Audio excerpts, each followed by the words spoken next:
Avant, j'étais plutôt acteur d'actions ponctuelles de qualité, mais je n'étais pas inscrit dans une démarche qualité.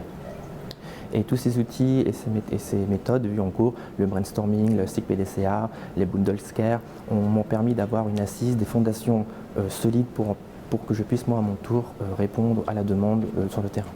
J'ai été nommée gestionnaire des incidents et de la qualité. Je dois promouvoir les démarches qualité exigées par notre métier. Puis cette formation m'a apporté la légitimité, des compétences complémentaires ciblées pour construire et maintenir un système de qualité adapté.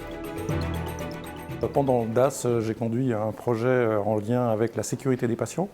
Ce projet a l'avantage d'être en lien avec un projet FHV sur TeamSteps, le Cure Resource Management, et on a pu mettre en place les outils de TeamSteps et promouvoir au niveau des services le rôle des répondants sécurité qualité des soins sous l'égide de la direction générale et en partenariat avec les responsables de service.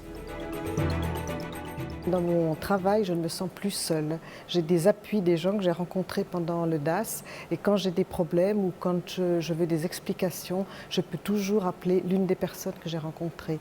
Et donc le réseau que j'ai constitué, c'est vraiment un plus pour mon travail de tous les jours. Une formation, pour qu'elle soit utile, il faut qu'elle soit utilisée par la suite au quotidien. Et avec ces cas, c'est les outils que j'ai eus, c'est vraiment été le cas. Alors le DAS m'a d'une part permis de rencontrer des intervenants de qualité qui ont su soutenir mon projet.